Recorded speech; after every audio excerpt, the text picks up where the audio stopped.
Será tal vez una época bien desdichada aquella en la que la industria lo absorba todo en su provecho. A fuerza de inventar máquinas, los hombres se harán devorar por ellas. A los 34 años, casi 35, he decidido embarcarme en un proyecto de lectura enorme, vivir los viajes extraordinarios de Julio Verne en su totalidad. A partir de hoy, y con el primer libro de la serie, 5 semanas en globo, que he decidido comprar, leer y reseñar, pretendo compartir con ustedes este hobby un poco por gusto personal y otro poco también para extender la experiencia a otros lectores de este y otros libros que vaya a leer en lo sucesivo. Cuando comencé este volumen, yo ya tenía en mi haber unas cuantas lecturas del maestro francés, pero hacía muchos años que no leía un libro de él. En esta oportunidad entonces pretendo releer todo lo anterior y meterme de lleno también en lo nuevo, en aquellos nuevos libros que vayan llegando a mis manos a través de la versión de Herzl que acaba de terminar de salir hace nomás unas pocas semanas acá en Argentina. Una gran oportunidad entonces esta que se ofrece de poder vivir todas las aventuras de cero. 5 semanas en globo es entonces uno de los libros aquellos que yo no había leído jamás. Y desde los primeros capítulos debo decir que pica al podio de mis favoritos. Mi novela favorita de Julio Verne aún hoy sigue siendo igual Viaje al centro de la Tierra. Tal vez por ser la más aventurera de todas, aquella en donde la imaginación fluye como en ningún otro lugar. Aún hoy no sabemos bien qué hay debajo de la Tierra, la ciencia ha descubierto cosas desde la física y desde los sondeos, pero no se ha experimentado el lugar, no se ha llegado hasta las capas inferiores de la Tierra.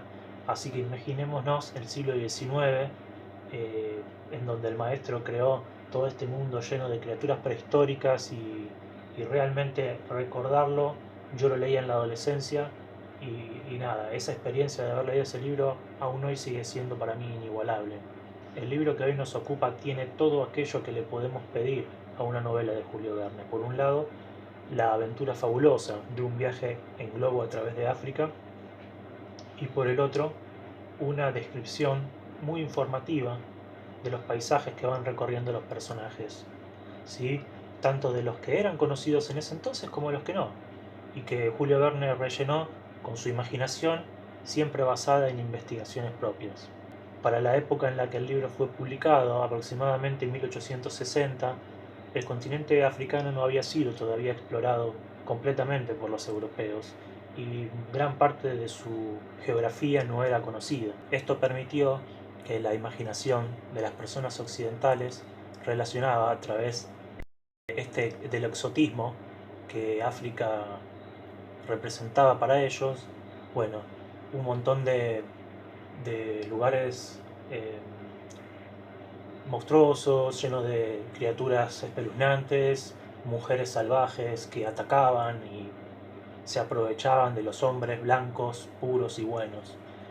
Eh, Esa fue la visión del continente africano que hubo en Europa durante muchos, muchos siglos y el maestro Julio Verne no va a tomar como, como su influencia para crear su relato y esto es muy, pero muy interesante porque Julio Verne va a ser una obra muy realista y va a crear la que es tal vez la primera obra de ciencia ficción de todos los tiempos.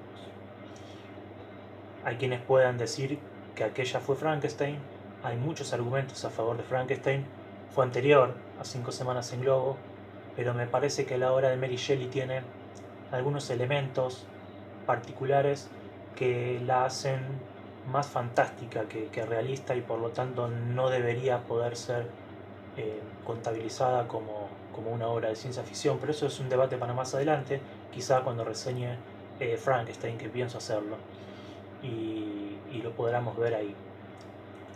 Mientras tanto, yo considero a esta posiblemente la primera obra de ciencia ficción jamás escrita y particularmente porque Julio Verne crea una forma de viajar en globo que en ese momento era desconocida por por los científicos y tecnólogos de la época y que, bueno, a través del relato se demuestra que si bien en ese momento no había sido puesta en práctica, era científicamente probable.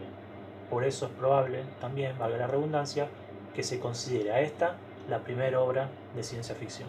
Es maravillosa la idea de pensar en unos europeos viajando en globo a través de África. Tenemos que tener en cuenta que en esa época los aviones aún no habían sido creados y por lo tanto la mayoría de las personas nadie había volado jamás. Eh, por lo tanto, la idea de crear un libro en donde se atraviesa un continente a través del aire es realmente de una inventiva enorme. Hoy podemos ver ciudades y enormes paisajes desde los rascacielos mismos o desde la ventanilla de un avión. Los paracaidistas hacen tomas increíbles, los mismos drones nos pueden llegar a regalar imágenes de relieves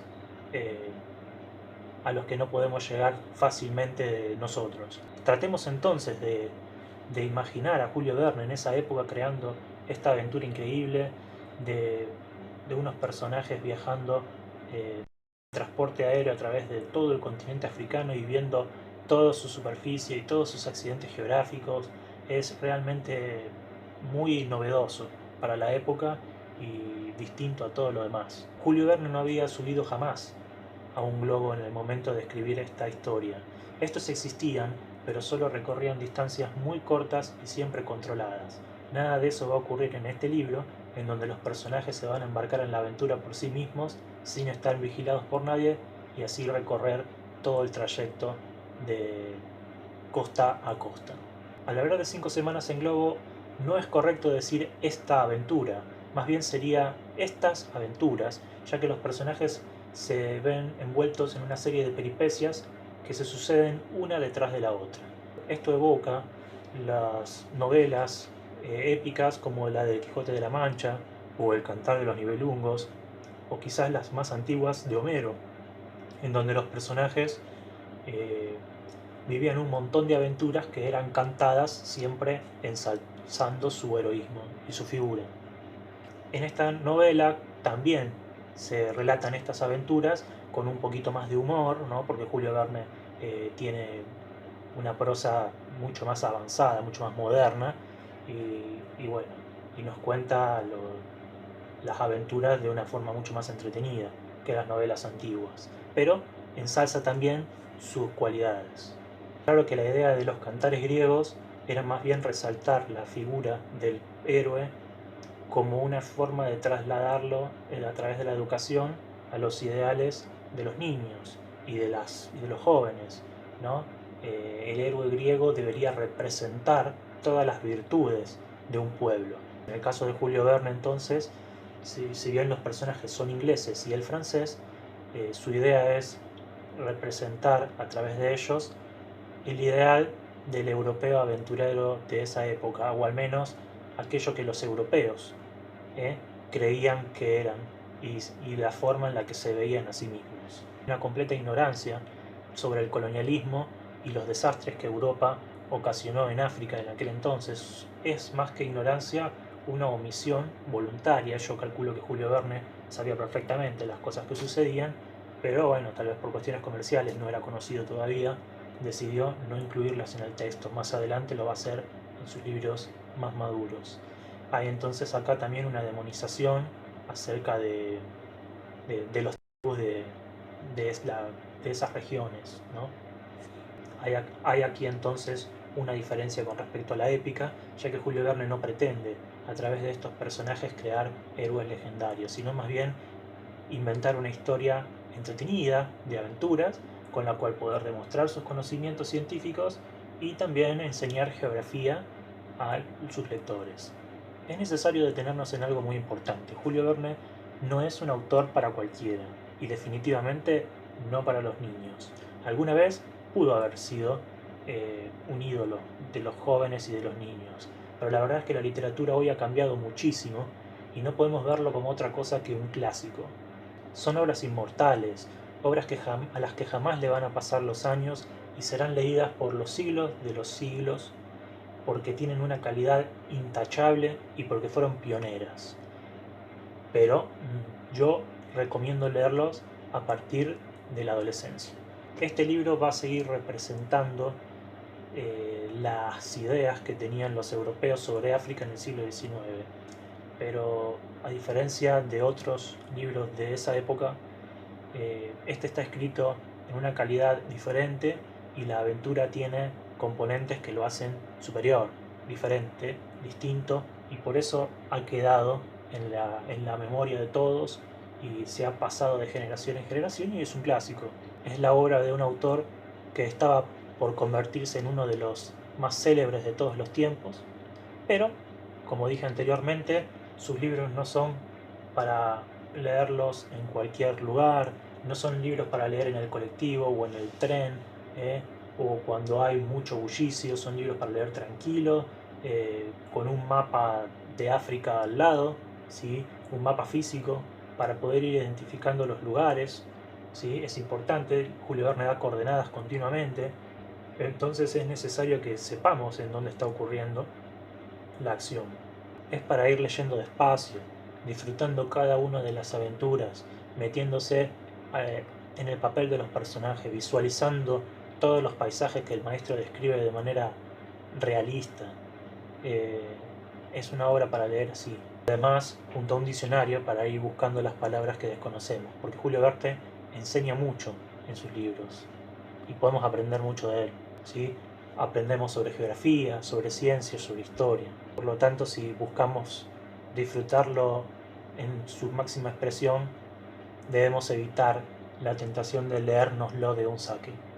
Entonces, cuando vayamos descubriendo capítulo a capítulo esta historia increíble, vamos a entender que en un principio Julio Verne va a describir con mucha precisión estas costas, las costas que era el lugar más conocido, pero cuando se llegue al centro del continente, el maestro va a tener que inventar, porque se buscan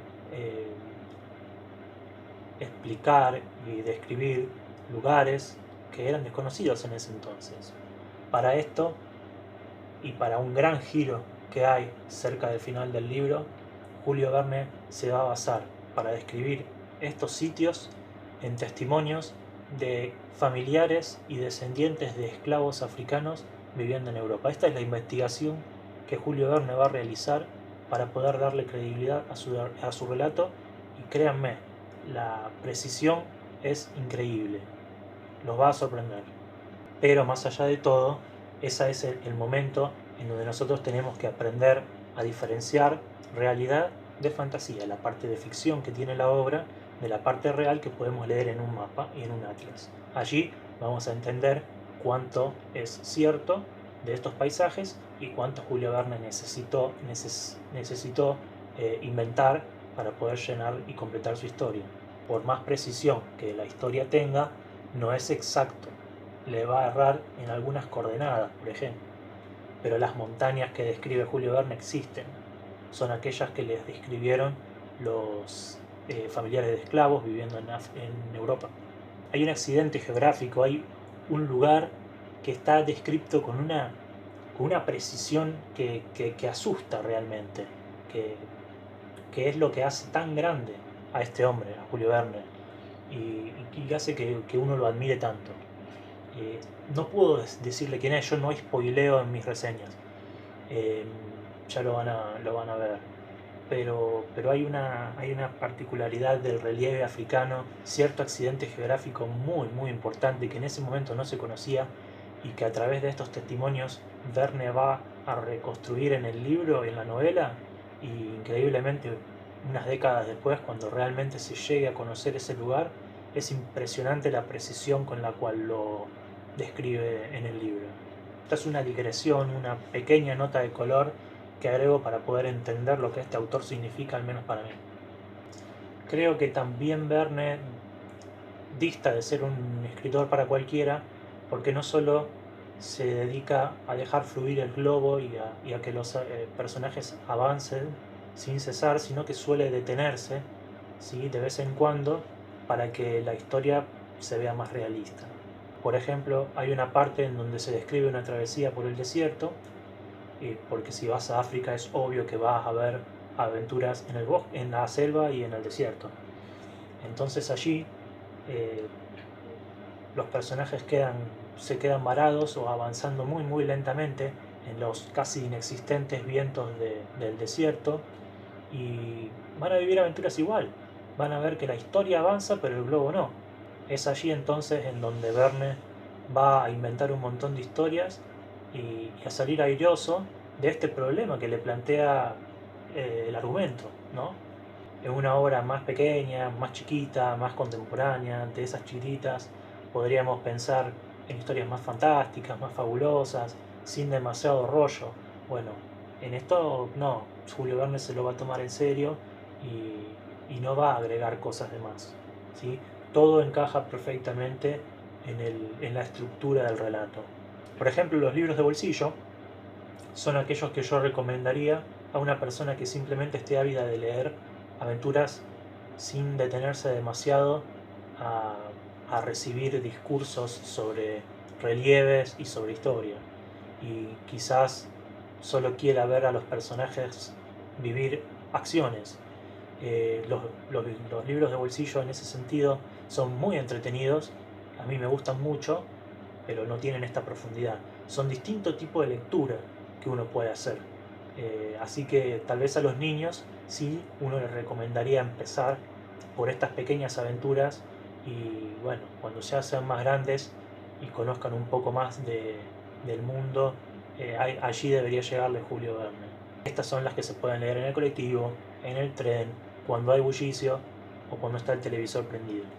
Julio Verne no, Julio Verne es para personas que les gusta la ciencia, para personas que realmente quieren aprender y conocer el mundo a través de obras de ficción.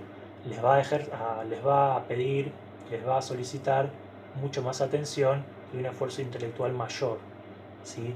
Para comprender este tipo de lectura. Julio Verne, como dije, va a criticar el colonialismo más adelante en su obra, pero no todavía. Aquí los buenos son los blancos y los malos son los aborígenes y, y las tribus africanas. Más allá de esto, esta no deja de ser una aventura extraordinaria. En ningún momento deja de serlo y se puede disfrutar por las personas de cualquier etnia, de cualquier país del mundo. Bueno, si llegaron hasta acá entonces muchas gracias. Espero que les haya gustado esta, mi primera reseña. Mi nombre es Germán y bueno, si quieres apoyarme dale like, compartí el video y suscríbete. Voy a seguir reseñando toda la obra de Julio Verne completa, entre ellas sus cuentos más cortos. También los voy a algunas historias y obras que no están en la red. Y bueno, también haré lo propio con otros libros. A mí me gustan mucho los clásicos, pero también leo algunos bestsellers y también voy a estar eh, reseñando algunos de ellos. Así que me despido entonces hasta el próximo video.